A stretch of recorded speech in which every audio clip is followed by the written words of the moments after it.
पश्चिम बंगाल विधानसभा चुनाव में हार के बाद से ही बीजेपी की मुश्किलें कम होने का नाम नहीं ले रही हैं।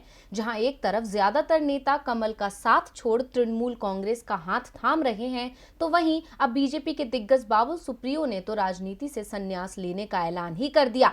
साथ ही उन्होंने बीजेपी के कई नेताओं को लेकर ऐसा बयान दिया जिससे सियासत में फिर से बवाल मचना तय है।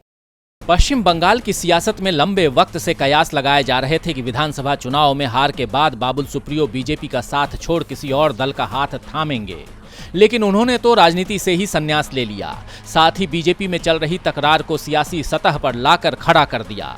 सियासत से अलविदा कहने के बाद बाबुल सुप्रियो ने फेसबुक पोस्ट कर अपना दर्द बयां किया। इस पोस्ट में उन्होंने बंगाल बीजेपी के अध्यक्ष दिलीप घोष के बयान का जिक्र किया। बाबुल ने लिखा कि अब उन्हें हर रोज उनके बयानों से नहीं जूझना पड़ेगा, अब मैं अच्छे काम के लिए पॉजिटिव एनर्जी को बचा सकता हूं। इतना ही नहीं, उन्होंने बांग्ला में पोस्ट करते हुए लिखा कि कुछ लोग अपनी पसंद के अनुसार भाषा का इस्तेमाल कर रहे हैं। मैं ये सब स्वीकार करता हूं, लेकिन मैं अपने काम से जवाब दे सकता हूं। इसके लिए मुझे सांसद या मंत्री के पद पर रहना जरूरी है क्या? उन्होंने बताया कि अब वो सिंगिंग और अपने शोज पर ध्यान देंगे।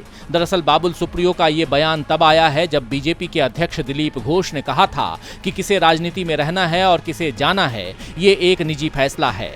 उन्होंने ये भी कहा था कि कोई उन्हें समझाए कि फेसबुक पर पोस्ट करके कोई राजनीति नहीं छोड़ सकता। इसी बयान को लेकर बाबुल सुप्रियो इस कदर आग बबूला हुए कि उन्होंने फेसबुक पर अपनी भड़ास निकाल दी और बीजेपी की कलह को भी जगजाहिर कर दिया।